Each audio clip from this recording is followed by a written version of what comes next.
Stop glitching. Stop glitching. Stop glitching. Come on. Come on. Come on. What the hell? There we go. Oh, that's fucking amazing. Ladies and gentlemen, it's time. It's Thursday. It's Korner Booth pregame. You ready? No debate, cause it's off. I'm too official, got the drip, I got the sauce. Bring the proof when it's time to tell the truth. I'll be at the corner booth, find me in the corner booth, yeah. Still standing and defiant. Slay the competition, cause I'm walking like a giant.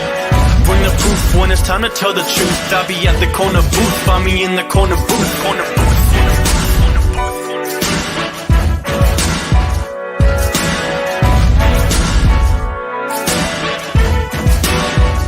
I see as well. Kate, I feel like I have not officially said this. I've tiptoed around it. Kate, will you marry me? Do I have to answer now? Or No, you have time. You can think about it. You can think about a way to say no without hurting my feelings if you want. Oh my lovely. God. I'll send you a letter. Just don't even. Okay, cool. Thank you. Shit. I'll send you my address later so you can send it to my house.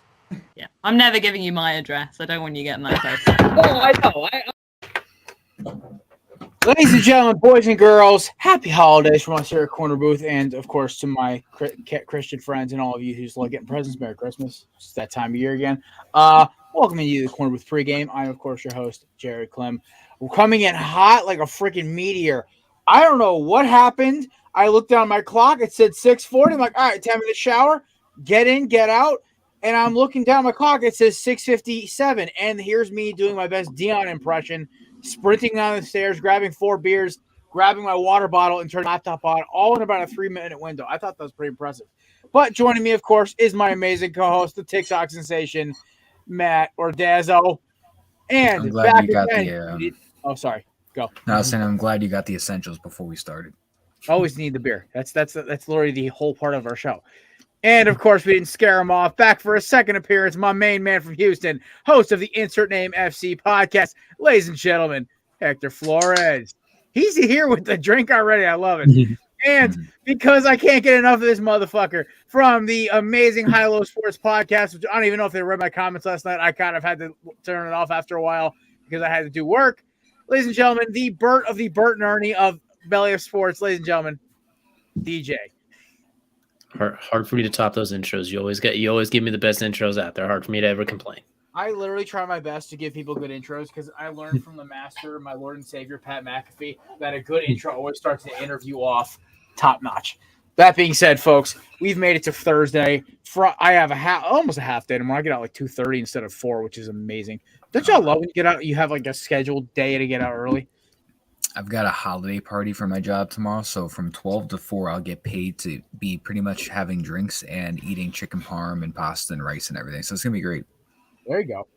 I can't relate to that. My job doesn't have that. Do they just not like fun, or is it because it's just not in the budget? They just try to take advantage of work. I mean, I had to work the day after Thanksgiving, which I think you told me this actually. that was dead beyond all reason. Like I could have probably brought my console over and played some FIFA because it was I literally did not have any. I could have done a whole career mode. I think I'm missing. We were in the same boat. I had to do the same missing exact thing. my holiday party for my job because I took that day off. We have to pay to go. So that's bullshit. Well, you also work for the NTA, Matt, so you have a whole different story. My holiday party is on a Saturday, which I'm not attending because I'll be celebrating my birthday. But who's going? Happy early birthday, Hector! Thanks. Who's going to a work party on a weekend day? Unless I have to work that day, I did that once. My coworker was throwing a bar. He lives on the campus of the Stone Yard, so I went and we went to his house. He was grilling up like Brazilian steaks and Brazilian sausage. I threw some kielbasa on the grill. He had a keg of Heineken. It was a good time. Not a bad way to watch some college football and hang out after work. Not too bad.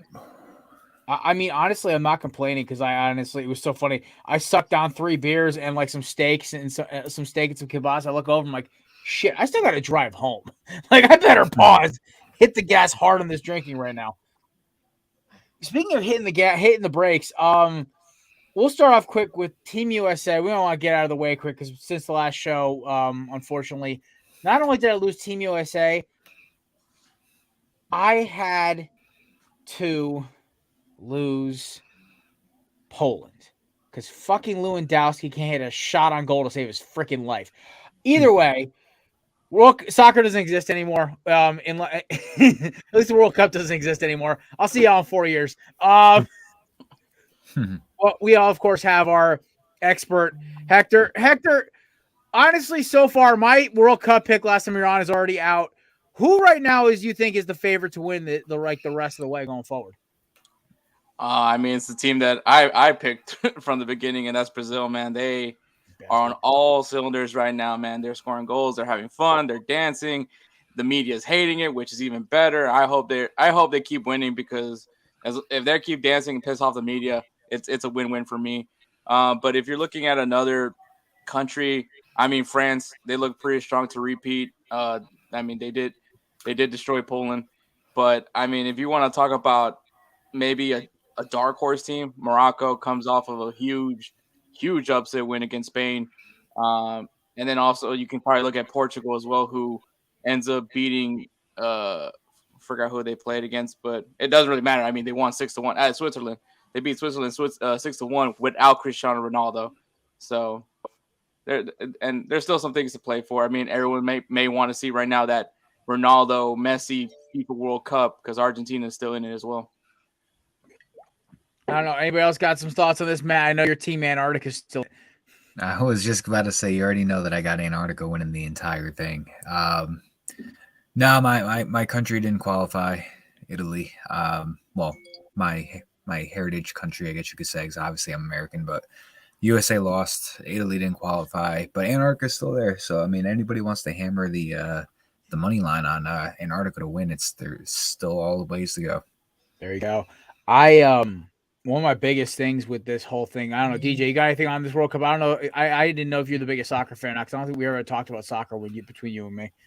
We normally talk about cracking beers and you being disorganized when I'm on, so that makes sense too. But I kind of agree with Hector on that one. I think Brazil's clearly the favorite, and if I'm not mistaken, too, didn't Neymar's enter like Pele and Ronaldinho territory with goals in the World Cup or something like that as well too, or something That's like that? Like, insane to me. It would be shocking. Would be shocking to know. Yeah. It wouldn't be shocking to find out that he is. Yeah, so like is Chicharito still playing? No, he's kicking back right now on Twitch. So oh boy, actually, very fun Twitch follow if you want to check him out because he's cussing in English, he's cussing in Spanish, and he's actually not that bad of a gamer. You know what's crazy to me? I love seeing. I think it was AJ Dillon is always on like TikTok streaming like video games and shit. I think he was streaming Skyrim the other day. I was like, I love this dude. He's doing like I think I saw him playing GTA. He's doing that's like a commitment, man. Skyrim. There's no real ending to Skyrim.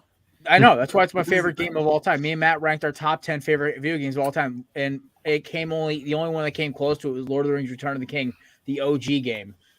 I think I have it right here, actually. Yep, see right here. Boom. Can't beat the GOAT. But yeah, no, I thoroughly love playing Skyrim. I think I've done 5 playthroughs through so I've had since 2017. So like I've done 5 playthroughs since then. So I feel like I'm not doing another one. One, because Call of Duty's honestly fun as hell. 2, I have 2 jobs, a social life, and I like to exercise and be social. So saying I can't really sit in my room and play Skyrim for 3.5 hours slamming a 6-pack of beer. So we all can't be taking steroids on the Liver King. So fuck yeah. They just named Will Anderson Defensive Player of the Year. I'm not going to say that's shocking, but I mean, they got to give the school something. They didn't qualify. Can I just say how much I love? So, DJ, since you live with the bastard, how happy is Kelsey that Alabama did not make the college football playoff? He would have been more happy. He was torn because he hates USC, Ohio State, and Alabama. So no matter what, he's going to be upset. But I think considering the circumstances, he kind of got the best he could have hoped for because there's no Alabama. 2 of them didn't get in. So, and Ohio State's probably in trouble with Georgia. So I think he's in pretty good content with it, seeing Alabama not get in. Fair enough. We also got a ton of headlines today, folks. I want to start off with this. Y'all see pass rush Limbaugh, MAGA Parsons. Oh yeah. So everyone knows I don't like I shoot straight my politics. I lean out somewhere in the middle right area, about where the Hawaiian shirts, the bulletproof vest, and the night vision goggles are. I personally love everybody. There's no issue with me. My issue is just don't tax the hell out of me and leave me the fuck alone. That's my version of politics right there. But the fact is that Michael Parsons comes out. I'm not a Trump guy, but come on, man. You left a Marine in Russia, but you couldn't get. But okay, Brittany Griner got busted for smoking weed. I just love how the internet got after him so fast about it. Internet stay undefeated? 100%. Like he took 2 minutes and he immediately had a professionally written PR tweet saying, like, I apologize, I did not do my proper research. Like within minutes, it was a retracted double tweet right afterwards. I swear his agent probably did is probably sitting at a brunch drinking a Miller Lite like I am right here, and like, what he say? Shit. I mean, he's not completely wrong. I mean, like, yeah, we needed to get Brittany back. Like, you know, it was stupid to bring, you know, drugs into a foreign country, especially Russia. But like, obviously, that punishment does not meet anything. Like, it was just obviously it was not fair. We need to get her back, but we still got that Marine that's still over there. Like, we need to bring him back eventually. That would be nice.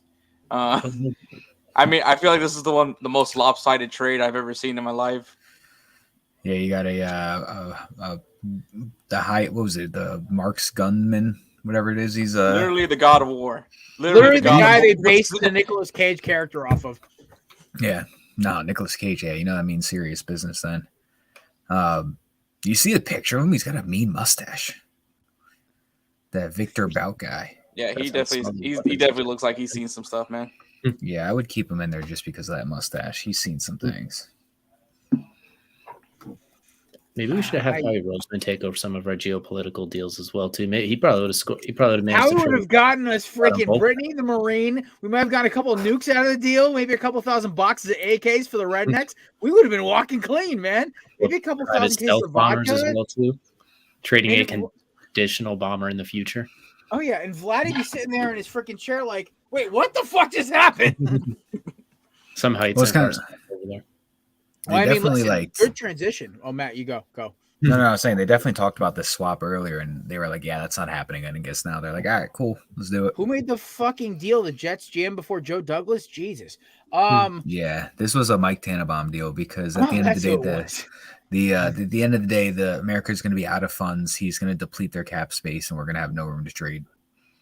I'm getting made fun of in my fantasy football league chat because I not only drafted, then dropped, then re-added, then dropped again Darnell Mooney. He also played for 4 other teams in our league this year before he was finally cut for being injured. Kevin from Bel Sports literally goes, yeah, Jared must have had a complicated relationship with him. I'm like, I have commitment issues with Bears wide receivers. This goes all the way back to Musin Muhammad days. One of my last draft picks was Jamal Williams, and I was offered a Mike Williams for him, and I was like, nah, I just took this guy. I was like, DeAndre's just not always healthy. So then like 2 or 3 weeks goes by and he's not doing anything, so I drop him. Then he goes on to have 14 touchdowns over a giant stretch. Thankfully, somehow he landed on the waivers again. I just picked him up and I got him in my flex because I have Christian Watson. How? Wait, timeout. Pause. Flag on the play. We're not talking about AJ Brown's beatdown just yet. How the fuck did he end up on the waiver wire? I don't know. I looked at my lineup. I'm like, I got Gabe Davis in as a flex. I was like, last time we played the Jets, he put up 2 catches for 50 yards. I was like, I don't really want to start him. So I went to the waiver. I'm like, oh, Jamal Williams is there. I'm pretty sure he leads the league in touchdowns. So I picked him up for a running back. So I picked him up and I threw him in the flex because I had Christian Watson, Jonathan Taylor, Curtis Samuel, and Brian Robinson on a bye this week. So I threw him in there and I benched Gabe Davis for the moment. But I was like, yeah, no, I can't believe this fucking guy's on the waiver. He's only projected 9 points, but he has like 8 touchdowns in the last 9 games. Something like that. It's insane. Well, at least you're not in an abusive relationship with Russell Wilson right now. Oh, yeah, no. Wait, who is in an abusive relationship? I did draft him in one league. I just quickly dropped him. I never looked back. Well, I'm in this situation now where I have a good quarterback, but then he's not playing or he's on a bye week, and then look who's the only one available at quarterback, Russell Wilson. Yeah, I drafted him behind Jalen Hurts for backup, and then once Taylor Heineke stepped in, I dropped him for Heineke, and then I eventually dropped Heineke for Mike White. So now Mike White's my backup to Hurts. He's there's My the team biggest thing was like I sat there and I was like, okay, Matt Ryan, great backup idea. 2 weeks in, no, this is not. I was like, dude, Geno Smith. Well, I'm like, I was like one of the conductors of the Geno Smith fan wagon this year. So I was like, oh yeah, let's do this. I'm drafting Geno. Literally on the Eagles bye week, I thought I was gonna get massacred. Geno throws like 4 touchdowns. I'm like, all right, cool, we're good. Like, I love that shit, man. That's my favorite. I saw this is very random. I don't know if this is going to lean into our next talks, but somebody decided it was a good idea to ask Kevin Durant what he thinks about the Aaron Judge deal, and he just looked at him and was like, "I don't care. I'm a Nationals fan. This doesn't pertain to anything to me." And he goes, "Next." I was like, "Perfect." My favorite thing. Okay, so I was gonna say, what I was leaning into is the John Robinson news from yesterday because that's still fucking hysterical. Oh, that yes. Okay, I want to do the quote from Chris Tucker from Friday. How do you get fired on your day off? Two, my favorite part of this is you fucked up so bad that a dude your former player lights you up like a Christmas tree and abuses your cornerbacks, and then you get fired. Mike Vrabel after that game probably walked right into the Tennessee Titans owner's box and goes, "Fire this jackass! I'm done." But you know that it has to be because of that game because there's no doubt in my mind. Like I am more sure of that Jeffrey Epstein didn't kill himself. Like I am very sure of this right now. Like there is no question in my mind that this is because of AJ Brown. Because Treylon Burks had a hell of a catch, but Marcus Epps broke his skull like a freaking God of War video. It was just ugly, that hit. And then the worst part of it is then they had to watch him basically chuck their number one corner, Christian Fulton, into the turf. And then scored the most wide open touchdown in the NFL since half of us were still in college. So what is crazy to me about this whole situation is first of all, the beating the goalpost thing was just comical. The second part of this is that even some Titans players like Taylor Lewan are like, dude, I'm not even mad about this. AJ did his thing, man. And I was like, yo, if the Titans players ain't saying shit anymore, like, yo, okay. Yeah. So not even to backtrack a little bit, I don't remember ever seeing or hearing AJ Brown request a trade, though. Like, I thought he was pretty... Unless you ask Kevin, because Kevin had this in his head that AJ Brown's a lazy player that didn't like playing for the Titans. Because I remember he was like, "What do you mean? Why did Titans fans hate him?" The most pointless position in the Tennessee Titans is wide receiver. Facts. Yeah. I don't remember ever hearing or seeing him ever request a trade. I remember him being pretty silent, and he just got traded. It was mostly like the Jets fans were hyping it up because they kept saying he was going to be a Jet, and he just went to the Eagles. But I never remember ever hearing him like pull a Deebo Samuel or anything like that. And you know the crazy thing is Deebo hasn't done shit since McCaskey showed up on the 49ers, which makes this even funnier to me. I think the funny part was that they traded AJ Brown and then they drafted a wide receiver who was compared to AJ Brown. See, my pro comp to him was Dez Bryant. I got more of a Dez Bryant vibe because of his ability, his punt return ability. That's why that was my vibe with him. But I can't wait for Burks to have a full year under his belt. I think next year he'll be one of the top receivers in that class. Like he'll be a late bloomer. My biggest issue with Burks, I just don't think he was in football shape. That's what it was, I think. I just always get confused with like why would like a team like the Titans trade AJ Brown and then use their first round draft pick to take the same position? I understand you're now getting a player that you don't need to pay for 4 more years compared to a guy you might need to pay in a year, but did you get better? You just filled that position with the same person. Like it's the same position. Like instead of addressing a need, you just created a need and then filled it. And now you're back to square one. The unfortunate thing is they maybe lost 1 or 2 wins because of AJ Brown. Like they're still going to be that 10-11 win AFC team because the AFC South, sorry DJ, is fucking dog duty. Oh no! Like I literally am taking the Jaguars to finish in second in that division now, and it's not even close. I am taking the Jaguars to possibly upset the Titans this weekend. I think that they actually might give him a run because Doug EP has those boys chucking bombs. So I at this point, I'm kind of just like, like that whole division, like both Southern divisions are freaking booty. That's an insult. Look, speaking man, of the, it's tanking for Bryce season, okay? and for CJ, and for Anthony Richardson. I always called him AR-15. I know he hates it. Will Levis too. He's in there. Nobody wants to tank for Will Levis. That's the Paxton Lynch of this draft. Man I likes like to Will put Levis. mayo in his coffee. That's sketch. I've done grass-fed butter. Now that is good. Wait, he really does that? Yes. Mhm. Yeah. Oh, okay, I'm not. I've done It's maybe in the listen. 7th round. See, these are the things I care about. I don't care about statistics. What do you put in your coffee is what He matters puts to me. Two things I mayo put in in my his coffee: either sugar or grass-fed butter. That's it. I don't put anything else. What? You put It's- grass-fed butter in your coffee? Yeah, trust me. It actually tastes really fucking good. It also takes away from the bitterness too. Doesn't What affect makes the it flavor. grass-fed? Man. You how have do to you buy know? it from like a special. I don't know. I don't know. I Isn't that what heard all about cows it. eat? Do Yeah. you just shove the grass in the butter and mix it around and then boom, grass-fed? Exactly. Oh man! All right, It's like well, things all right. So by I grass-fed would beef. take you in the 5th round. I'd take Will Levis in the 7th after all Hey, listen, 5th-round picks are pretty successful in the NFL. that. Speaking of not first-round picks, Desmond Ritter is gonna be starting this week, and for the rest of the season. He I should be, think yeah. Artie Smith had enough, man. I think he's like screw this, bro. We need some energy. I actually I think Ritter actually might light it up on Sunday. I kind of have a weird vibe like he's gonna actually play really well. I think even with the division on the line, I think you've seen what you're going to get from Mariota. I think it's just like, I mean, not to compare the situation to my team, but even like my team is in contention of making the playoffs and they still pulled the trigger on their quarterback for somebody else. I don't think it's going to really be a disadvantage or anything bad for that team to put Desmond Ritter in to see what he has, because you already see what you get from Marcus Mariota. It can't get any worse than that pretty much, unless he just lights up 3 interceptions every drive. But I'm all for it, man. I want to see that kid won't throw. look like a pissed off Anakin Skywalker on the sideline. Maybe he'll use Cordero Patterson and Drake London and everything, and maybe he'll actually use his weapons. Yeah, I'm actually pretty excited to see Desmond Ritter. I want to see what he can do. He looked really good in college, so I kind of want to see how that translates into the NFL. I had him. I wasn't as my favorite quarterback in this class was Matt Corral or Carson Strong. Carson Strong lasted all about 30 seconds in the Eagles practice squad and then died. But shout out to my boy Uke, our draft analyst. He disappears for 6 months out of the year. Showed up. He also had a kid like in the middle of the draft process, so the poor guy was doing like 50 freaking interviews on every other show, and came on ours. He thought all my co-hosts didn't exist. Literally, no, let's get rid of all of them to replace him with Matt.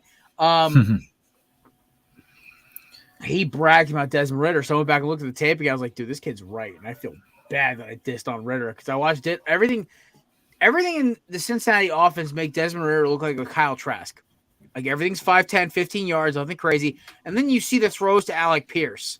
And you see the in-between, the mid routes, the ones that NFL guys are supposed to hit. And he's hitting them all. He's doing it with common poise. He's got the kind of Hurts vibe where it's like, don't worry, guys. We got this. Just take a breather. Everyone take a beat. We got this. And I'm like, that's kind of scary.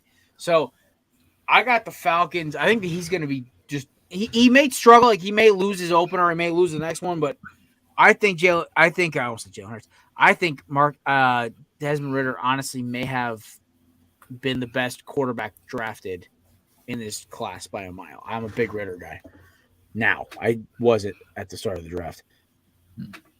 I'm curious to see how he steps in, and if he does perform well, that allows him to save money with Mariota's cap hit next year as well too. So at this point, it's like, as Matt mentioned, you've hit your plateau. You might as well see what you have with Ritter, because if he lights it up, you can get rid of Mariota to save money. If he's dog shit, then it's like, all right, you know what, Mariota, maybe we'll keep you and your Anakin Skywalker self around just a little bit longer. So. No, I was saying Zach Wilson looks like Anakin Skywalker.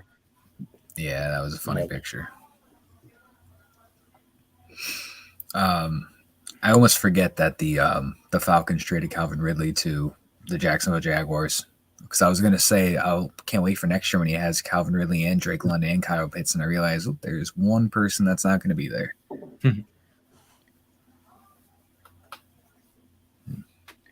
True. I like a little bit of silence there. Let's get a quick little baseball right now, because we have the winter meetings were hitting like a fever pitch the last couple of days. Matt, of course, brought up. We had Aaron Judge, of course, in the most anticlimactic thing ever, with every insider from the MLB saying, "Oh, he's a giant," and then it's like, "Oh no, he's still a Yankee." Oh, yeah. Everyone, calm down. As long as you don't go into the history of the podcast and chill text, you'll know that I always had the utmost amount of confidence that he was going to come back to the Yankees. As long as you don't go into the history of that text, you just know I always knew it. That's our not true, Corner though. group chat where Matt basically bitches and moan.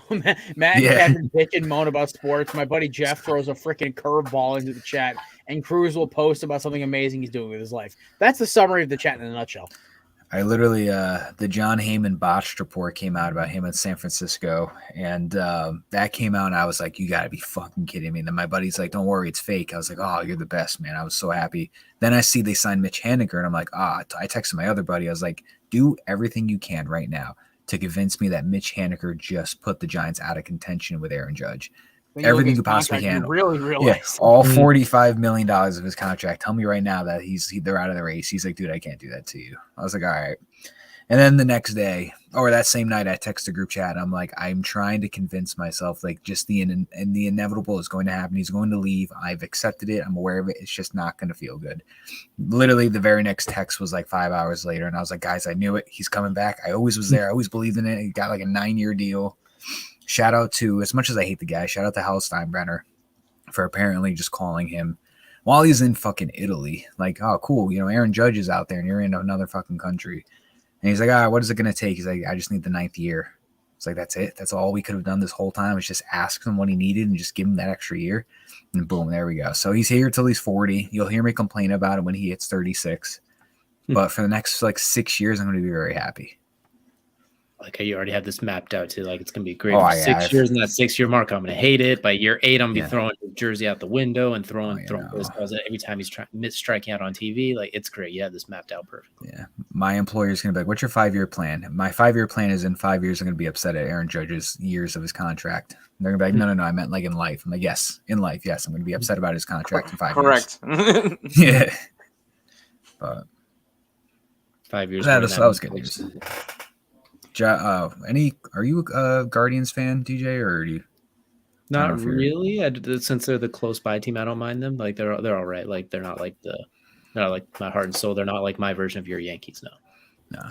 Well, I thought I have my team who was supposed to be the favorite to get Bogarts, and then was like, yeah, I'm not doing 11 million. I'm not doing 11 years. Fuck that shit. So perfect for mentioning Bogarts. So I'm genuinely curious on what everybody thinks. This is my theory. So the Padres overbid for Trey Turner. And they lost out on him. They overbid for Judge, and they lost out on him.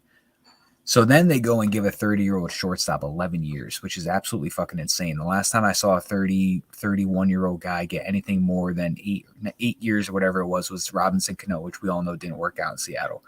So my thing is, I know San Diego doesn't have a winning history, but they've got Juan Soto, they got Tatis, they've got Machado, they've got Crone, and the second baseman, I can't remember I think his last name's Hong. Is Kim Hong, I think is his name. Sure. I think it's that. I'm not positive. But they got Yu Darvish, they got Blake Snell, they got Musgrove. They have a really good team. They made a decent run into the playoffs. So I'm always just genuinely curious, like how come they're overbidding for all these players and they're not getting the talent to come in? Because I see the future in that team. I know they haven't won a bunch of titles in the last 10 years, but I just thought it was interesting that a team that just made it pretty deep into the playoffs is not getting free agents, and they're bidding the most money, the most years for them. I think it goes back to who they're competing in that division, and that's the Dodgers.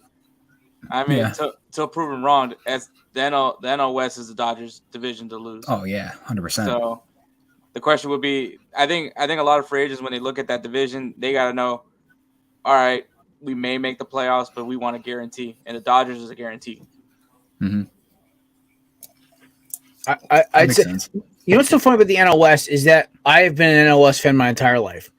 And the strange thing about that division, it's so cyclical. It's like the NFC East. It is literally like it'll be one team controlling it for 4 years, 5 years, 6 years, whatever it is. Then it's another team. So early 2000s, it was Arizona. Then it was the Giants. Now it's LA. Now it might go back to Arizona again. Then it might go to Colorado or San Diego.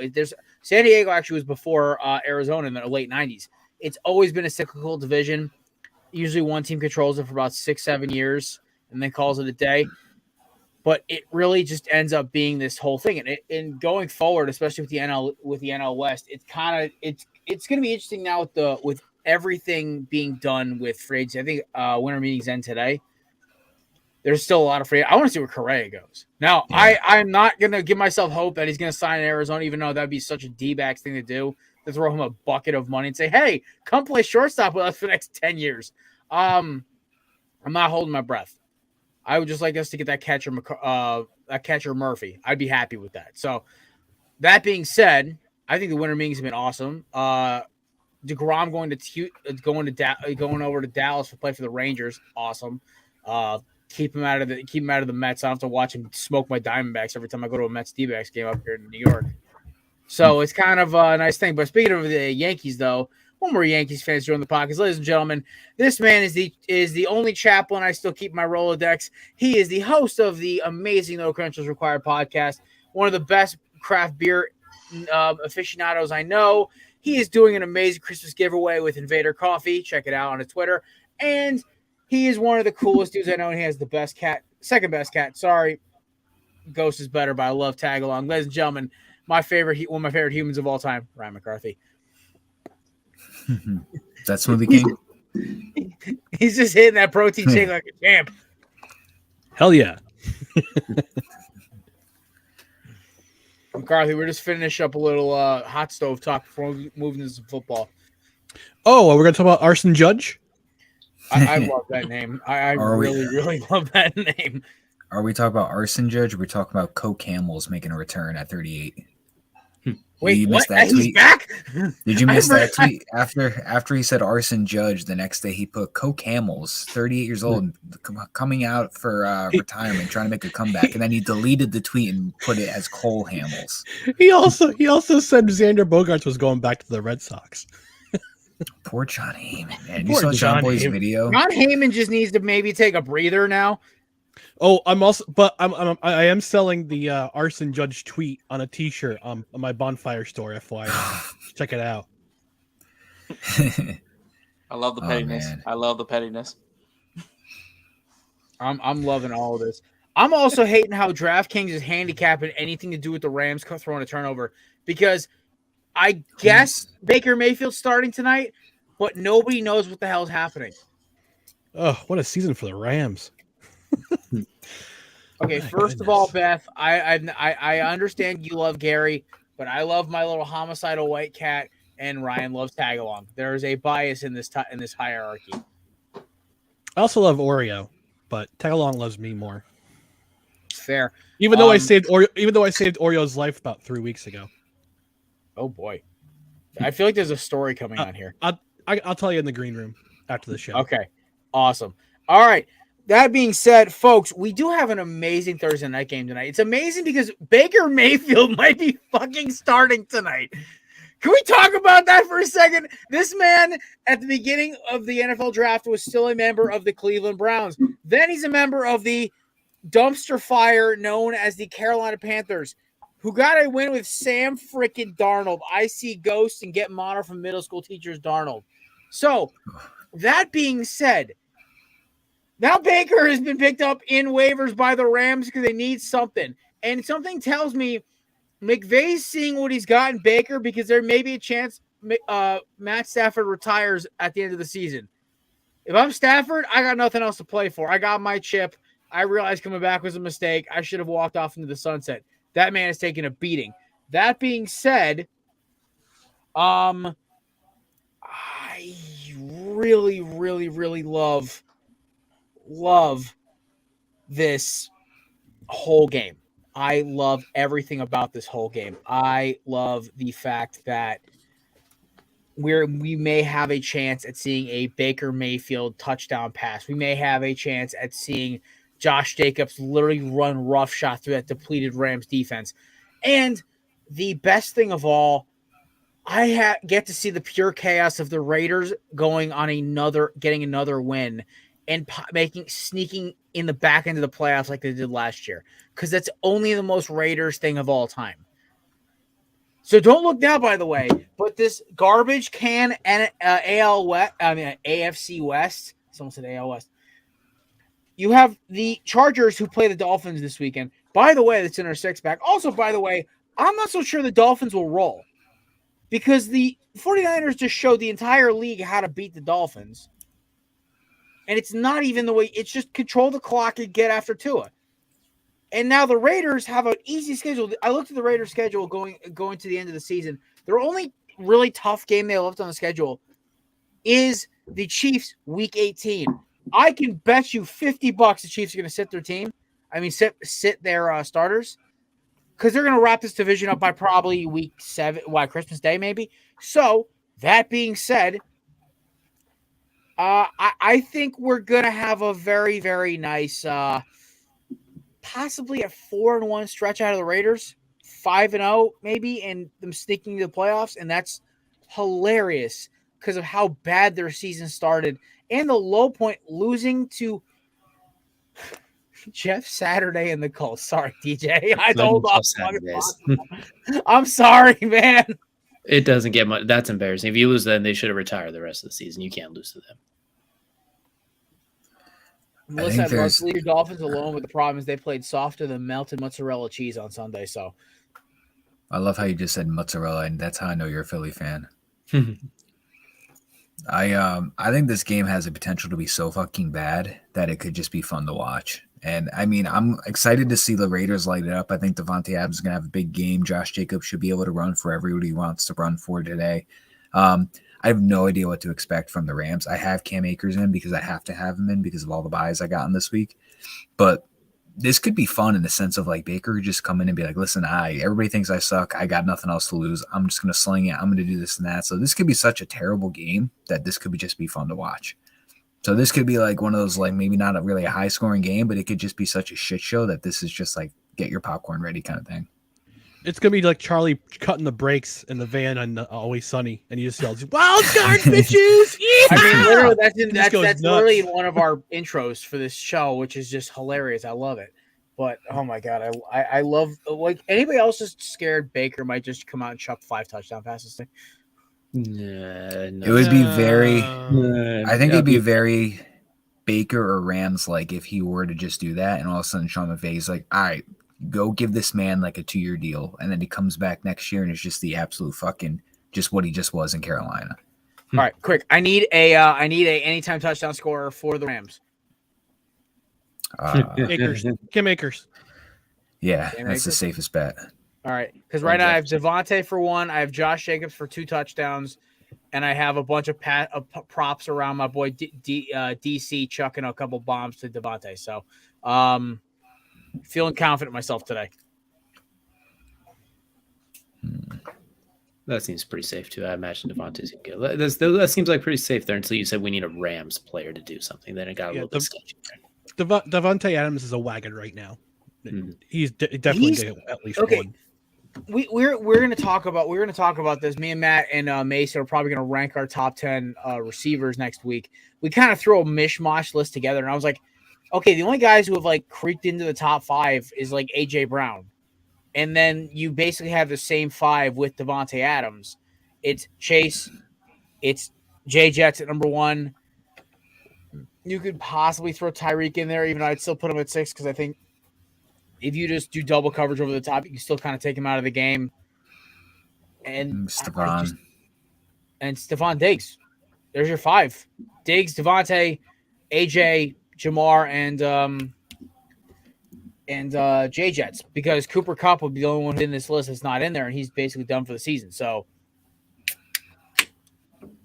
it's crazy to me how Devontae's just didn't miss a beat.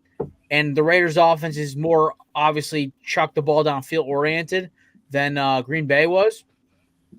So Devontae's catching all these deep balls, and he's just being a fancy dream. Shout out to my boy Pat, the Army Navy expert. He's got Devontae as his flex man. It actually knocked me in the first spot of the playoffs. I was pretty hype about it.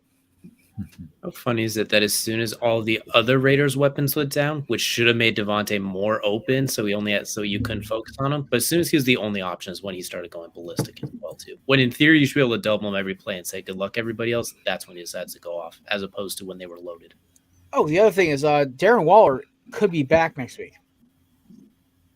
How long will it last though? I mean, listen, you give that man actually enough time to heal his hamstring instead of trying to like in and out it every other week.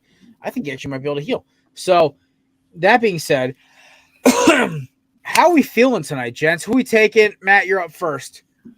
I'm taking the Raiders. Whatever the spread is, give me the Raiders plus probably like 2 or 3 points. But neither team's defense is good at the end of the day. The Rams' defense is nowhere near what they were last year. They're not as dominant. If you go, not to compare to fantasy, if you go on any fantasy waiver wire that's in a standard 10-12 team league, you're probably going to find the Rams' defense on the waivers. And they're never on the waivers because they're always giving you 8-10 points a game. Raiders, obviously, we know their defense is not there. It's just all offense heavy for them. Rams have nothing. They got nothing on offense. They got nothing on defense. I'm taking the Raiders by this one. Obviously, they got the whole better team now. They got better quarterback, better running backs, better receivers right now. So give me the Rams. Give me the Raiders on this one. I'm thinking Devontae Adams is going to have a big game. I'm thinking Derek Carr and Josh Jacobs are going to have a pretty big game. So give me them by – I can see them winning by 10 minimum. There you go. All right, Hector. I got Josh Jacobs on my fantasy team, so I'm rolling with the Raiders. Listen, I am never going to knock a man for rooting for a team that he has no involvement in for a fantasy football reason. There's a reason I root hard as hell for the Chargers. It's because I have Austin Eckler on my roster. That man has literally him, Jalen Hurts, AJ Brown, and the artist formerly known as Amon-Ra St. Brown have basically gift walked me into the playoffs. I have had 5 different tight ends start for me today. Only in this season, only one has scored a touchdown. You want to know his name? Juwan Johnson. I've had Darren Waller. I've had Tyler Conklin. I've had Hayden Hurst, Juwan Johnson, Noah Fant. And now I have Jelani Woods as my backup. It's a party, and it's a party on it's. This is gonna hurt. That is the name of my fantasy. It apparently hurt for the rest of the league because I only lost 2 games this year. 11-2, baby. Now he just clawed. He just clawed my kiss out of the air. No, I threw it back at you. You went out. I had a boy. All right, McCarthy, what are you taking here? Give me the Raiders. I used to be able to do the apartments so well when I was a kid. Now I can't do it anymore. Did you guys see the Raiders owner's girlfriend or whatever? Like the little picture. Does she have a horrible haircut like him too? No, she is very skinny and is very athletic and is very young. Bye, And, Beth. We'll that's never the money lose to buy. again. Bye, Beth. And he is very fat, very old, and cuts his hair with a cereal bowl on his head. Does he still go to He's the also same rich. barber in Oakland? Okay, I don't know. I gotta wonder. If not, he pretty much just like goes to a different barbershop, grabs a bowl, and says, "Listen, I don't want my hair reaching past the rim, so just start cutting." He's literally every like 7-year-old kid from me and Matt's age group. No, every 5-year-old kid from me and Matt's age group. I had a bowl cut at one point. I'm not gonna act like I didn't. Yeah, when you were a kid, not when you were a 40-year-old man worth billions of dollars walking around like that. This man is. I think he's Good had for this the for 40 60s, years. bro. Let me say this for all fat guys out there. Good for him. Good for him. Go off, King. Only Go off, McCarthy. King. Go on, King. See, if you have a bowl cut and you're Hispanic, you're considered an Edgar. So I called some dude an Edgar last week because he was joking with it was my buddy's kid, and he walked in, he was talking smack among my coworkers, and he was like 15, he had the little earrings in and everything. He was riding around his older brother's Honda, and I was laughing my ass off. And he goes, "Jerry, you're gonna say it, aren't you?" And I'm like, "Dude, your kid looks straight up like an Edgar." And my boy, my buddy, he's the foreman at my job site. He falls off his chair. He's laughing so hard. And the kid walks in. I was like, "What's up, pops?" I'm like, "Oh my god, he's even got the accent. This is perfect." that's when you hit him with that cuh. I think because I had about 3 or 4 candy pouches in my mouth at that point because it was that part of the day. I literally was like, "What's up?" I'm like, "What's up, buddy?" And I was like trying to do the most Rick sounding like hello I ever could conjure up. So Oh man! All right, I am taking the Raiders. One, because I have this weird conspiracy theory that they intentionally got their they lost. Wait, no, my theory was Josh McDaniels intentionally threw the game against the Colts. One, to stir up the pot with Jeff Saturday. Two, to take the tension off the Raiders. Three, to piss off everyone in that goddamn locker room. Give me the Raiders rolling. DJ. Yeah, Raiders are going to run away with it. I don't see what the Rams can do. Like, I just don't see how they can get anything going. Unless Baker Mayfield secretly has been looking at that Rams playbook for the last, month and a half and nobody found out about it. But he was on a plane 48 hours ago and is now playing. So I don't see how this is going to work. Unless it's going to be – they're going to call mad plays like double slants, right, go. I mean, the Rams playbook, they're just going to probably take all the motion plays out. It's not a hard playbook schematically. It's just once you add all the motions, the substitutions, then that shit gets insane. Sean McVay can't take out the motion. That's his brand. No, I mean, I thought that was more Kyle Shanahan's, but either way, they're from the same tree. All right. That's a Thursday Night Football preview. My parlay, after its profit boost, went up to about 10,000, 12,000, 40,000, something in that range. All I know is $2 is getting me get me $800 if it pays. So let's go. That's what I call, gents, a winning margin. Drinks on Jared if they win. Yeah. No, I will personally all Venmo you guys for a beer at your local watering hole. All right. If this wins, this is the promise on air. All right. Before we get into everyone's favorite part of the day, I want to let you know, you guys love listening to this show. You guys love hearing our bullshit. You guys miss me and Matt during the week, but you don't want to just hear the pod. You want to see our smiling faces. Our episodes are now on YouTube full time. We are now having our Tuesday/Monday shows officially on our YouTube channel. It is in our video slot. Our most recent episode, our new guy Mason basically has continued to mollywop the Rams in his group in our pick segment. I don't know if Sean McVay or Matthew Stafford took a piss in his coffee when he was a teenager, but this man hates the Rams more than I hate the Florida State Seminoles, Dallas Cowboys, Duke Blue Devils, or the LA Dodgers. There is some serious angst there. So, if you want to see that, me making a complete ass of myself reading off my losing bets of last week, and much more, check out our YouTube channel at Corner Booth Pod. Subscribe if you like our content. Matt's going to be kicking off some of those amazing TikToks of his onto our YouTube Shorts, and it's just going to be a great time to be around us. Also, YouTube's honestly one of my favorite platforms to work with, because it's actually one of the easier platforms to figure out how the hell you get paid. So, that being said, ladies and gentlemen, you know what time it is. Brought to you by the amazing folks at YeatsOfficial.com. I would go get the sunglasses, but Ghost is running on top of them right now. They are not just Jared proof, they are Saban proof. If you don't believe me, ask our friend Kevin over at the Tailgate and the Quad podcast. Hector actually won our contest last year. Look at those fancy shades. You want a nice pair of shades like this, go to YeatsOfficial.com, promo code Corner for 10% off. They're our oldest and longest running sponsor. We love them dearly. They're out of South Florida, great spot, and all their lenses are polarized. They're dog proof, man. I watched Kevin's dog literally bit into them. That's all I gotta say. They're durable, they're stylish, they fit any occasion. You got thousands of styles up there, colors and style combinations. YeatsOfficial.com, promo code Corner Booth 10% off. Ladies and gentlemen, that being said, let's crack a six-pack, kicking it off with the Commander-in-Chief's trophy game or something like that. The game for it, probably. Army versus Navy. Everyone's favorite game. It's in Philadelphia this year. Should be fun. I already saw them prepping for it when I was down in Philly 2 weeks ago. I cannot in any good faith or conscience pick against Army for my friend Pat Donahue. So, Pat, thank you for your service. And with that being said, I'm picking the goddamn Army because, I got to pick them just for Pat's sake. Also because they're the underdog. That's just an easy, cheap bet there. DJ, since you're not, you're giving me thumbs down too. Am I the only one picking Army today? I probably take Army. I forgot what my reasonings were. Pretty much to sum it up as quickly as I possibly can as I pull this up that I'm looking for. Both of these teams are pretty bad. very bad. I'd love to go say my pick is the National Guard, but that's not an option right now. So let's give me Army because they are not as bad as Navy, but still pretty bad.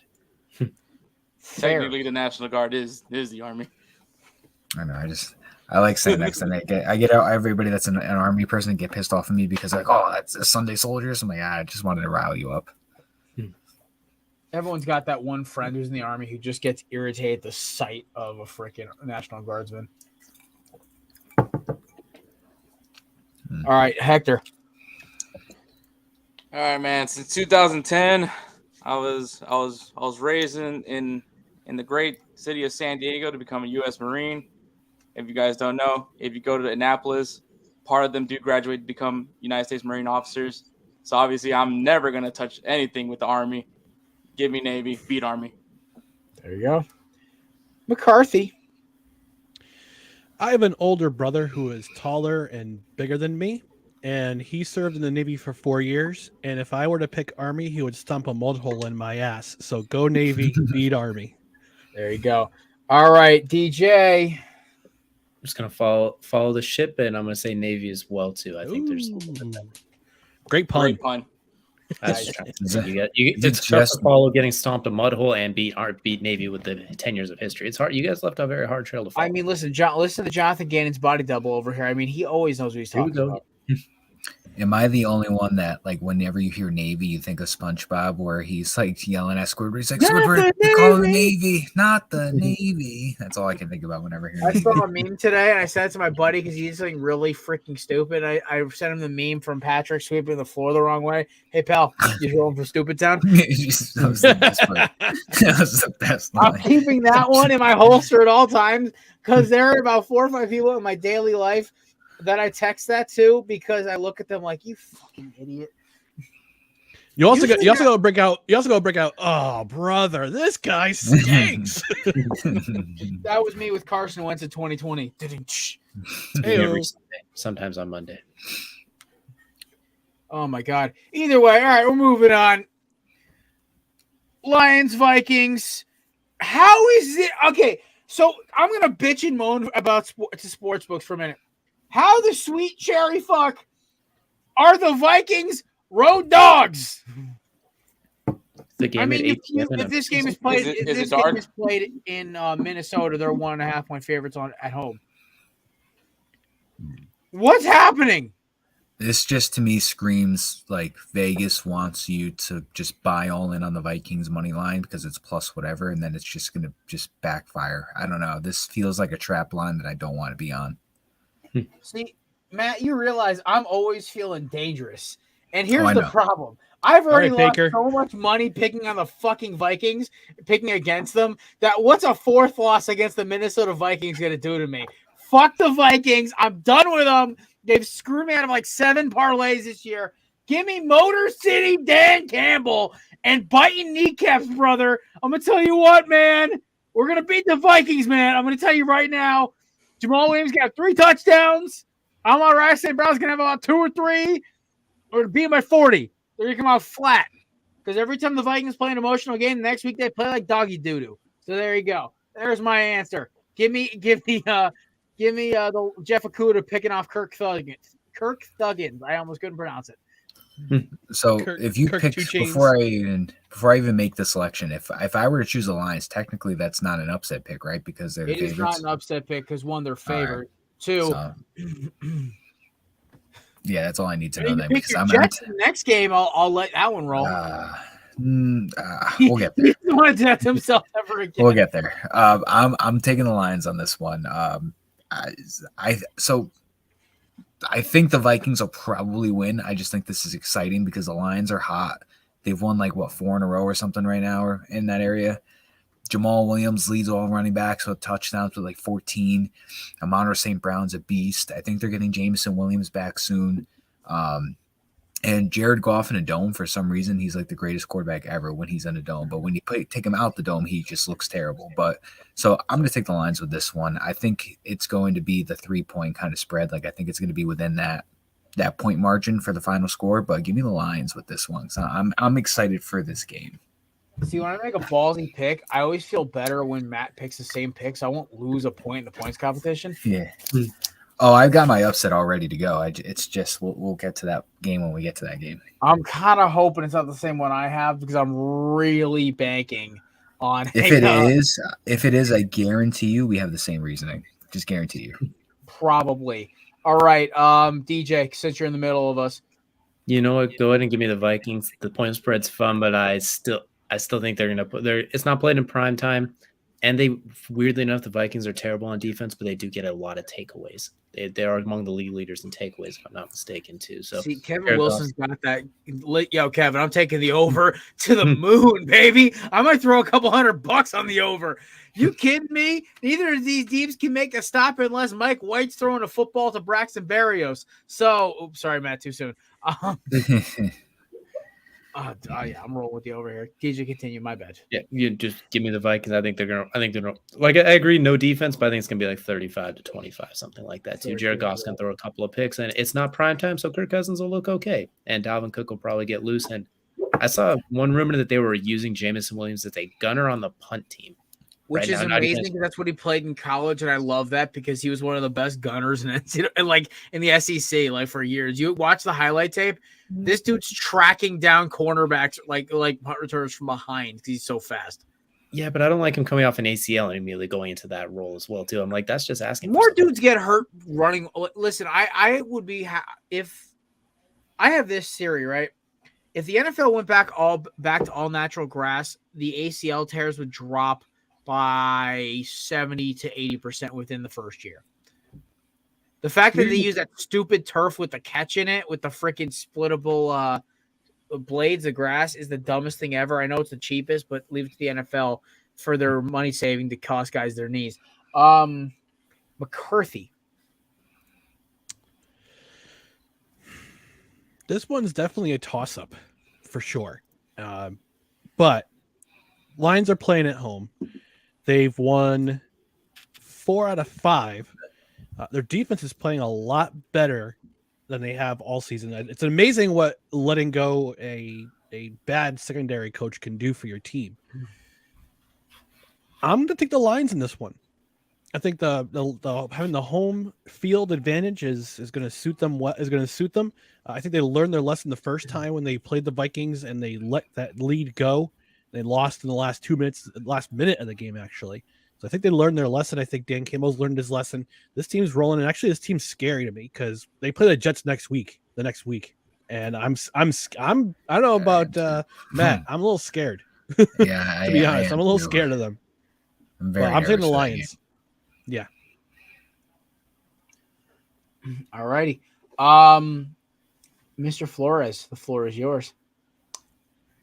I really like Dan Campbell, man. He's an interesting dude. He said that thing that you don't care if he has one ass cheek, he's gonna beat your ass. Just all in all, just overall great guy. So I hope good things happen for him. But man, it's the Vikings, man, dude. This team has actually looked pretty good. Dalvin Cook, also I have some bias because he's on my fantasy football team. And then Justin Jefferson, bro, that dude is something else for me. So I gotta go with the Vikings here. I just received the most disturbing text message from Mookie. He says hello to all you, by the way. Hi. He just sent me a video of him shotgunning a Red Bull while on the shitter, and it wasn't him, and he wasn't doing it from the vertical angle. That's something I didn't need to see. Mookie looks like he roots for France. He does root for France because he's a fucking traitor. All right. AFC East action. We are talking probably arguably, in my opinion, the two most dangerous teams in that division when they're rocking and rolling. Jets and Bills. I'm going to say right now, I love the Jets. I root for the Jets. One of my best friends, that handsome devil in the corner, is a Jets fan. They're one of my favorite guests right below me. He's a Jets fan. I root for them. Here's the problem. Nobody circles the wagons like the Buffalo Bills. And also because Josh Allen, after that, everyone's been talking so much shit about Josh Allen's lost his groove. He might kick their teeth in. I'm actually a little scared for the Jets right now. because you keep talking. Josh Allen's one of those quarterbacks. You piss him off enough, he's got that Rodgers gene where he'll actually light you up and take pleasure in watching an opposing team suffer. So that being said, give me the Bills. I almost might take the spread too. I'm not gonna take the spread, but I'm gonna take the Bills with this week. I don't want to, but I don't know if lightning's gonna strike twice for us. I think the first time we got not saying we got lucky that we beat them, but I don't know, it just wasn't expected. Obviously, it's very tough to not pick my team, but I think the Bills are going to take this one. I had us losing to them both in the beginning of the season. I never would have thought we would have at least split, but I think Mike White will cover the spread. I think he's obviously a much better quarterback than Zach Wilson right now. He moves the ball down the field better. He works for that offense better. He uses his receivers and everything like that. They're going to put points up on the board. I just don't think it's going to be enough to top the Bills. I think they're going to get the best of us the second time around. So unfortunately, give me the Bills, but I do think the Jets will cover the 10 spread. There we go. All righty, DJ. I'm in agreement. The Jets will cover the spread, but I think the Bills will take this one as well, too. The same reason you mentioned Josh Allen is likely to kill you if you so much as look at his way in a way that he does not deem respectful. But I also think I'm not 100% sure, but I feel like the Jets offensively with Mike White are going to start to plateau just a little bit as well, too. And I think the Bills will be a tough one to match up with. So I'm going to go ahead and take the Bills. Plus, the Bills can run the ball. There's also a lot of issues going on with the team in regards to illnesses. There's a lot. There's like 5 guys out sick from like the flu and everything. One of them isn't Garrett Wilson, is it? No, it's Corey Davis, Michael Clemens. Although I fear for the flu because it's Michael Clemens. Michael Clemens, DJ Reed, some other backup offensive and defensive linemen, and one of our right tackles is out for the year. So yeah, Max Mitchell is out. George Fant's also sick. DJ Reed can't be talking. He's been talking all week. You can't be getting sick now. This week was Stephon Diggs and Dave's coming to town. You can't talk like that, then get sick. That's not allowed. You're doing our namesake a dirty right now, DJ Reed. You get out. All right, who hasn't picked? Hector, is only you hasn't picked this game yet, or DJ, you go or not? No, it's McCarthy and Hector. Yeah. Okay, Hector, what you got, Bubba?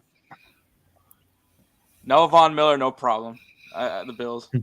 Big bad Greg Rousseau's coming back, baby. One of my favorite Canes of all time. I watched that man get 4.5 sacks in a quarter, and I said, "This dude's gonna be an NFL star. Just give him a minute." I watched him chuck Jordan Travis around like a wet rat. No, it was Mackenzie Milton. Chuck him around like a rag doll. It was funny as hell. All right, moving on. We're going to see brotherly love. Actually, no, we're going to Meadowlands. You forgot the guy below you. I'm sorry, McCarthy. Assault. Come on, man. I assumed you're picking the Jets anyway. I was going to, but then I remembered the illness is going throughout the locker room right now, and that's going to be a big factor come Sunday because the weather on Sunday is going to be absolutely miserable in Orchard Park. 39 degrees, rain and snow showers. Now, as much as it's only going to be like an inch of snow, like less than an inch of snow. We're actually supposed to get more. Great. But as much as I want the Jets to win, especially with what happened last time where they literally ran down the clock to win the game. The first time these two teams met, I think Buffalo being in their home office, with all the illnesses the Jets have been facing, and the fact that Max Mitchell is unfortunately out for the year, and it's not what and from what I understand, it's blood. They caught some blood clots, and they caught them very early, and they're not career threatening. So that's a positive sign. So he'll be back next year, hopefully. The Jets will cover, but unfortunately, the Bills will win this game, and I'll be a sad panda. Fair enough. All right. I apologize to McCarthy for skipping over you. That's okay. You're forgiven this time. Eagles Giants in the Meadowlands. Jalen Hurts and the fellas rolling in off of an absolute Nashville-sized beatdown of the Titans. First matchup with the Giants and the G-Men. Now, the last time Hurts played the G-Men, he lost. But That being said, I think the Giants lucked out. I think Washington got sloppy. I think the Giants are starting to be humanized with their lack of receiving talent. I got the Eagles here because listen, if there's a coach quarterback combo that knows how to adjust to whatever weather they've got on Sunday, it's the Philadelphia Eagles. This team was built to beat the piss out of you on both sides of the ball. They lost Kazir White for half the game. You know what Nakobe Dean comes in and does? 6 tackles and a tackle for a loss. Just like they reload. They got Avonte Maddox and Jordan Davis back on that defense, and they get Dallas Goedert back next week. The Eagles are just saying, oh, by the way, apparently they're now in the OBJ sweepstakes. This is news to me. I'm like, what the fuck is happening now? Where are they gonna put him? I think they're gonna put him not on the Cowboys roster. I think this is what Howie's doing. Howie's resorted to.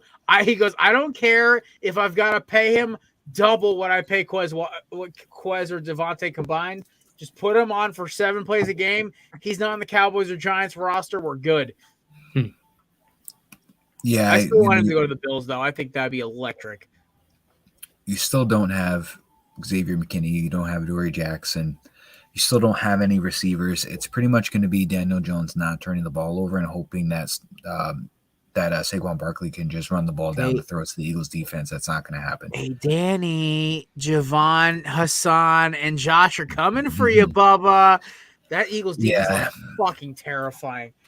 Well, in the beginning of the year, we talked about the Giants' schedule being pretty easy the first 8 weeks of the season. Then it's going to start to get tougher as the back end comes, and this is when the back end is going to come, and it's going to get tougher for them right now. The Eagles, I think, just with the injuries that the Giants are dealing with right now, I mean, I would have had the Eagles winning this regardless, but I think because of the injuries the Giants have, I can see them even getting the spread on this game. But to make a long story short, I am going to take the Eagles over this one. Hot take, the one NFC East team not to make the playoffs may be the Giants. Just saying. They have the hardest remaining schedule, and they don't have a team that's sustainable for it. Whereas with the Commanders have a scrappy team, but they have outside weapons. Their defense is basically healthy, and they don't have ridiculous injuries, and Heineke knows how to run that offense. So, hot take, the Giants would be the one NFC East team to miss the playoffs. DJ. Yeah, give me the Eagles. They'll cover comfortably. Injuries on the Giants defense, they're dependent on running the ball. The Eagles are not going to let it happen. And after we saw the All-22 last week, as much as A.J. Brown went ballistic and destroyed the Titans for trading him, Devontae Smith was running wide open the entire game too. Are you talking about the same route I'm talking about, the one where he scored, where he basically had a beat across the middle and then comes back for a bad throw? Oh, yeah, I'm thinking now. I'm thinking even the plays that went to A.J. Brown, you look at Devontae Smith on the other side, too. It's like, oh, well, he's wide open, too. And you know they're going to see that. Realize how they didn't have anybody who could run with Quez Watkins that entire game. Mm-hmm. That was the most overmatched All-22 film I've ever watched. It looked like a high school, like an Allen, Texas varsity team versus like some schmucks from New Hampshire trying to play defense. And I think and with the Giants secondary injuries, it's probably going to look very similar unless they can get after Jalen Hurts, but I don't think they're going to be able to. They better pray for tons of snow because it's the only way they're slowing down that receiving core. So give me the Eagles to cover comfortably, and I don't think they're going to have a lot of luck offensively either. We see a Gardner Minshew appearance. That all bets are off if Gardner Minshew comes in. Now, if he comes in right out of his jorts right onto the field, then it's all bets are off. I think one of these games he's got to warm up in the jorts instead of his game pants with the jersey and the shoulder pads and everything. I think it has to happen. All right, McCarthy. Give me the Eagles. I love how the Giants play. I love how Brian Dable has turned this Giants team around. But it's right now it's just Saquon Barkley left, Saquon Barkley right, Saquon Barkley dive, and trying to have Daniel Jones screw it up. Because he's got no one to throw to outside of Darius Slayton. So I'm picking the Eagles just because last week was a beatdown. I think it's a premonition of things to come for the Eagles. So provide there's no injuries, knock on wood for your Eagles, Jared. I see them rolling the rest of the way. So I'm going to take the Eagles in this one, and they'll more than cover the spread. I referred to Jalen Hurts as Black QB Jesus at my family Christmas tree decorating party last weekend. And my sister goes, why? I'm like, because this man finds new ways to make me believe in miracles, Helena. That's why. All right, Hector, what you got? Man, I gotta roll with a kid from Channelview, Texas, man. Jalen Hurts. Hell yeah. I mean, fun fact, his older brother was a quarterback for Texas Southern. A little bit different, which is the school I went to. A little bit different because he's a 5'8" quarterback, and clearly that's not gonna get you anywhere. But you know what? His brother is clearly an amazing talent, man. The Hurts family is just cool people in general, and yeah, man. Since he made it to the NFL, I was hoping he was gonna do some big things, and even though there's still some doubters in him, I don't know why, but the kid's been proving it time and time again that he's definitely a legitimate quarterback. Gotta love them Texas boys playing quarterback. Last time a Texas boy playing quarterback played for Philadelphia, I think they won the Super Bowl. I'm not gonna lie. Yeah. Yeah. I think Nick Foles is from Clearwater, if I can't remember. Same town as Drew Brees. Yep, and Matt Stafford. And Clayton Kershaw.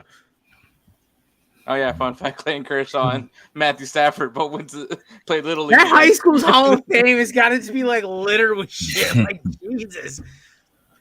Allen, Texas goes, yeah, we got Kyler Murray. You know, we got his Fortnite trophies over here. Oh my god, the Cardinals are a fucking meme. If you guys want some comedy, by the way, I'll throw a shameless plug. Go check out Scott's rendition of this week's Hard Knocks on Craft Brew Sports' show. It is hysterical. Also, by the way, if you haven't already, go follow High Low Sports. No credentials required, and insert name FC. 3 of the best podcasts at Belly Up. Shameless plugging. And speaking of shameless plugs, Dolphins Chargers. Matthew, you're up first. Dolphins Chargers. All right, so why are you looking at me like that? Sorry, my fiance just made weird eye contact with me. Me look at you. Well, because I think she read my mind, Matt. What are you picking here? Man, I was actually trying to decide that in that weird 5-second pause I just had. I'm going to take the Chargers. Just buying time now. No, wait, no, I'm sorry. Nope. Give me the Dolphins because I need the Chargers to lose because the Jets are probably going to lose and I need them to maintain that 7th wildcard spot. So give me the Dolphins to beat the Chargers because exactly what I just said. I need the Chargers to lose so I can stay in the 7th seed. But also I don't know. I don't like Brandon Staley. I don't think he's a good coach. The defense is. He's the Aaron Boone of the NFL. Yes, that is a perfect example. He's yes, but the receivers are always not healthy. The defense is not there. Justin Herbert's trying to do everything he can. The coach sucks. Everything is just in the favor of the Dolphins in this one. So give me the Dolphins to get a bounce back win. And for my offset pick, give me the Los Angeles Chargers. All right, I have 3 reasons why I'm rolling with this. 1, Justin Herbert against that secondary that gets a little shaky if you're throwing it to anyone not named Xavier Howard. 2, Austin Eckler is the number 1 running back in fantasy this year for a good reason. That man literally breathes touchdowns and yards after catch. And 3, the defense played a lot better last week against the Raiders. The problem was that Josh Jacobs was just a man on a fucking mission. And 4, for some reason, the Chargers get really dangerous in December. I don't know why. They just find a way to lose in the last week of the season. That's how it usually goes. Usually they're in first place and then they lose. Now they're in second or third and then they need to win. I think the Chargers might win here. I want to see if Mike McDaniel bounces back after an embarrassing loss. Give me the gamble. Give me the Chargers here. Because I think Herbert's arm strength and the fact that they have a healthy running back core, and I think they have 3 out of their 4 receivers healthy this week. I like them actually winning this game because I think the Dolphins actually are going to be like, okay, we lost, and then they're going to come out thinking they're going to bounce back, and they might get punched in the mouth early. Chargers are desperate. Dolphins are not. A desperate team is fucking dangerous, especially in December football. DJ. Well, we're on the same page, so I'm going to go with the Chargers in this one as well, too, because, frankly, they need the win, kind of like what you said as well, too. And for some reason, Justin Herbert plays really well when he goes against, like, those quote-unquote contemporary quarterbacks. Like when he played against Joe Burrow, he put on a clinic in that first half.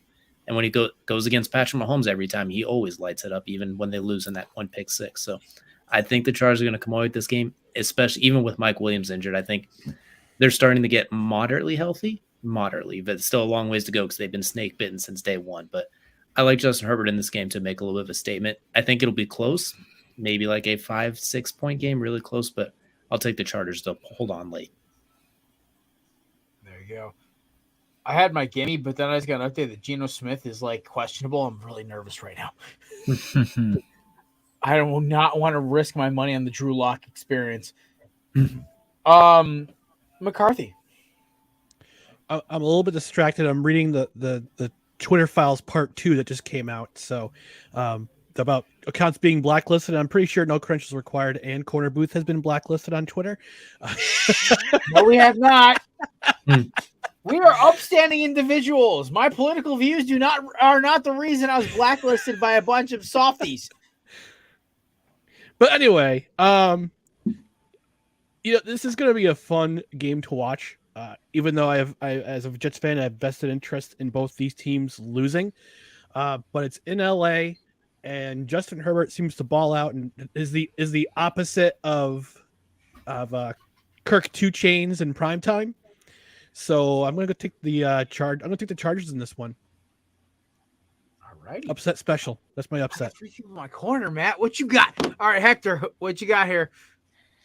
So something that me and Edward say a lot on Insert Name FC is that you do not want to be the team that has to face the team that just got embarrassed. I don't think that the Chargers have much to worry about. I think the Chargers – I like Justin Herbert. And kind of what DJ said, I think he does step up when the competition is a little bit more even towards him. So I'm actually going to go with the Chargers to beat the Dolphins here. And with the jabs, I'm loving. I hear the other reason to me is the Chargers do have a good pass rush. Everyone forgets this. Like as much as yeah, it sucks. I don't know if they had Joey Bosa for all of a half of an eyelash blink. They still have Khalil Mack, who's played decent. They still have an okay secondary minus J.C. Jackson being out for the season. I'm not saying they're going to win the fucking Super Bowl. I'm not even saying they're making the fucking playoffs. I'm saying they're going to get right there. This is one of those right there games where they're going to win somehow. Like they had one of these games against Philadelphia last year where Herbert hits a 40-yard bomb to Mike Williams on like 3rd and 25. Tag along! Like, it's going to be one of those games. Like, when they shouldn't have beaten Philly, but they beat them somehow. Then they won another one. They're right there at the end of the season. This is one of those signature Charger games where they're going to get the dub, and then next week and be like, wait, how the fuck did they lose again? This is one of those. They got to keep around 500. Even, like, every Chargers fan knows it. So, this is one of those games. All righty. Finally, the last game of the six-pack before we reveal our gimmies and upsets. Bucks 49ers in San Francisco. Brock Purdy, a.k.a. Tom Brady's great-grandson, according to our boy Brant from TikTok. So, or wait, no, that might be Billy Zappi, actually. Either way, Brock Purdy, Mr. Irrelevant, taking on Mr. Sixth-round pick himself, Tom Brady. I don't know how to approach this game.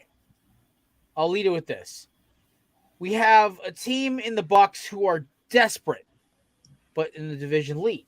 We have a team in the Niners who have a no, not really. They're like they have the Seahawks hot in their tail. And now both teams are coming into a game where I don't even know how the hell to pick this. So I won't pick it first. McCarthy, you're up first.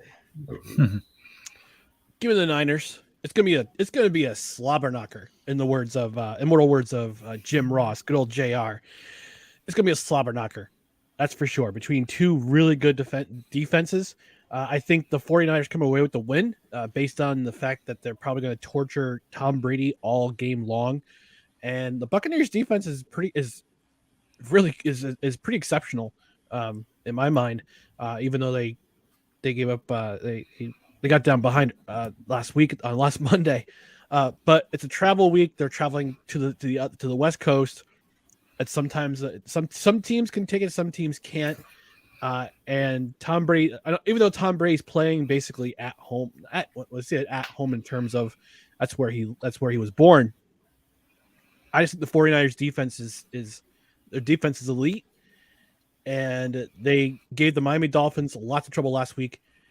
So I foresee them giving the Buccaneers offense, which is put together with bubble gum and silly putty these days.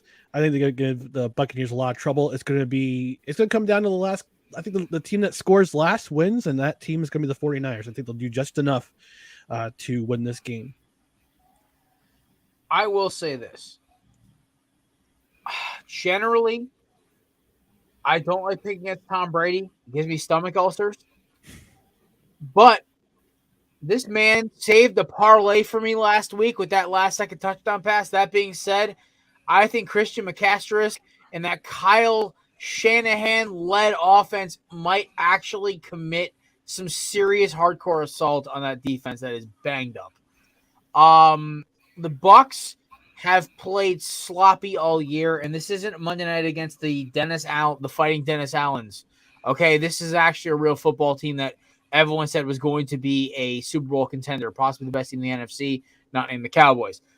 I kind of love that the Eagles are the third best team in the NFC, according to half the experts now. It makes me feel kind of comfortable. I'm like, okay, I'm good in this position. We may have the best record, but you talk about your Cowboys and 49ers. Let's see how in January. But that being said, I am taking the 49ers for the simple fact, one, I trust their coach more. Two, I don't care who plays quarterback. If you got to throw into that defense, good freaking luck.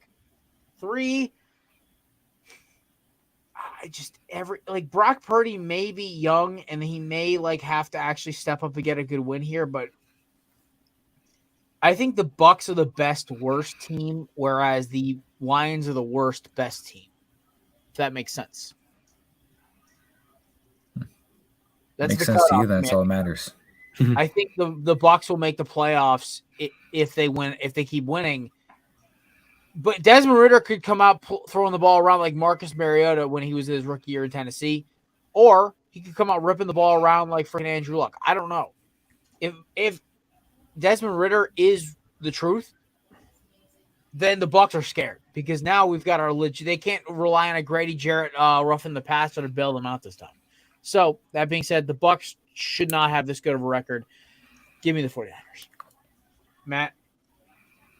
So this was supposed to be my upset until I realized that the 49ers were favorites. So I guess I'm not going to have an upset, but I'll have a locked in NFL gimme. So that'll work. But I am taking the Niners on this one. I think they obviously have the much better defense. I think this defense is going to cause a lot of issues for Tom Brady. I think they're going to plow through the offensive line and get to Tom Brady.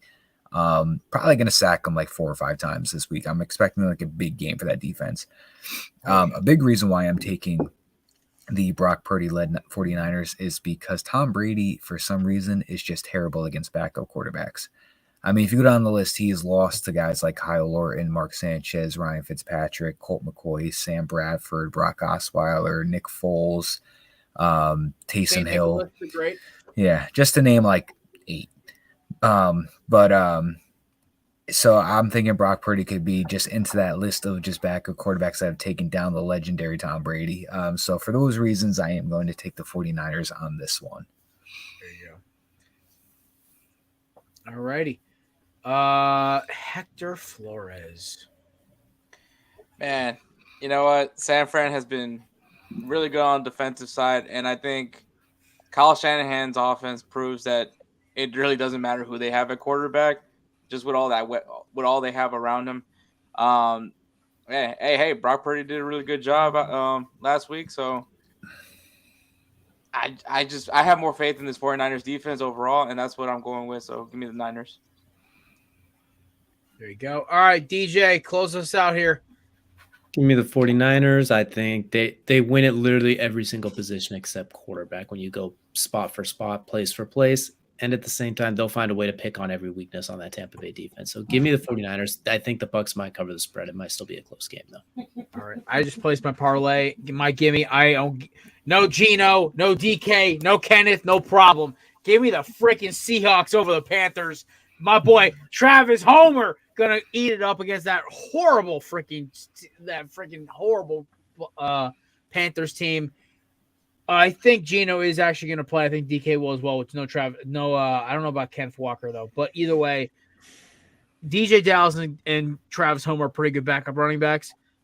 give me the Miami Hurricane boys rolling. Also, Mike Jackson is their nickel boy, so I got to keep throwing up for the Mew.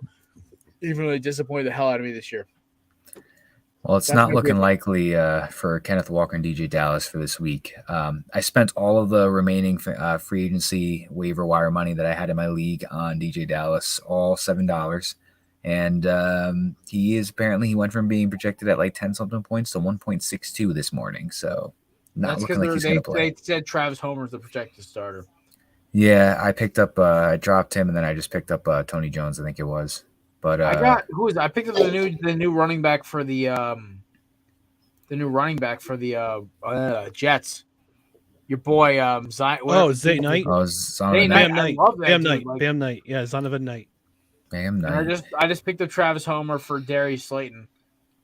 You can go pick up Michael Nui if you want to for tight end. Pronounce that 5 times fast. I just like saying that name. My gimme is going to be the team that enters the week with the largest spread so far, I believe, of this season. Give me the Cowboys over the Texans. They have a spread of like 17.5 or something wild. That hurts. I did take the Texans to cover that spread. I really think like that's just I actually will too. It's That such an hurts. absurdly large spread. Like, why not just take that But then risk? again, they just dropped a 30 bomber in the fourth quarter on the Colts. Oh, I know. That's why They did not play a real team when they did that. You cannot do what they did in practice against the JV backups. So we're going to talk about bonus cans in a second, brought to you by Candy Dips. But DJ, have the Colts quit on Jeff Saturday? They Be real quit with me before the here. season started. They are terrible. Just terrible, Kenny. All right, ladies and gentlemen, it is time for They don't know another what they're doing. great segment. First of all, we got to throw a little nod to our boy Joe Hall, hallacrossthecountry.com. You can keep supporting all the great causes that charity has been supporting. Our man Joe has not only made it from Delaware to San Fran, he is now back in Ohio, happy, safe, and healthy, and apparently lost like 30, 40 pounds. Good for Joe. All right, and of course, he's supporting a great cause by suicide awareness and, suicide prevention. That being said, we're moving on to one of my favorite sponsors of Belly of Sports. That's Candy Dips. Ladies and gentlemen, I'm not going to act like my heck ass has not been chewing a lot of my adult life. One of the best things that keep me away from it has been Candy Dips. I roll through about a pouch and a half a week or two. Great flavors like Arnold Palmer, mango, blue raspberry, Hiracha, and more. They're great people. They have caffeine infused ones now. They have melatonin infused. Those melatonin ones are deadly, especially my sleepy ass. Either way, these guys are such good businessmen. 3 days. I can order it on Thursday. I'll get that ship by Monday morning, if not Tuesday, in Connecticut to California. And also, like, they effed up my order. So you know what they did? Say, hey, Jared, appreciate y'all letting us know. Here's your order in full. Thanks. I'm like, what? You sent me $60 a product for free? Awesome. So you know what? Listen, it's promoted by great guys like Dallas Braden, Mark McGuire. I've seen a lot of their ads, and ironically, we got sponsored with them within the hour of me seeing that ad. Either way, candidates.com, promo code BELLY20 for 20% off. So many good flavors. I think it's dropped a cinnamon one, a spicy cinnamon. I'm excited to try that. All right, bonus cans, couple ones I love this week. They're all NFL, which is hysterical.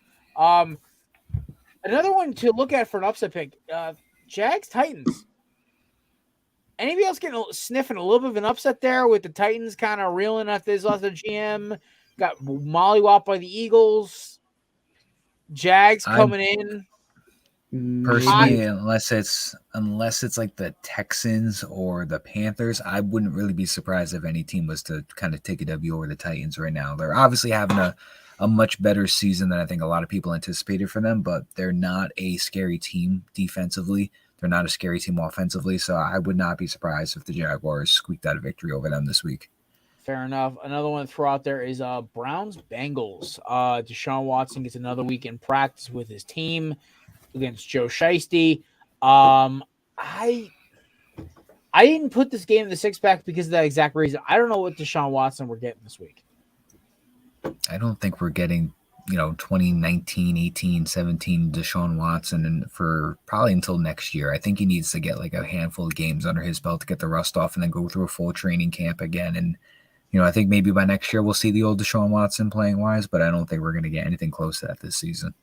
Fair enough. We have also this isn't our bonus cans, but this is Chiefs Broncos. This is my backup for a gimme, but I just didn't like the line that much because I was like, this is ridiculous. The last one, Ravens Steelers. I don't think this game is gonna be that close. If Lamar plays, Man, is this rivalry week? I don't know what the hell's happening.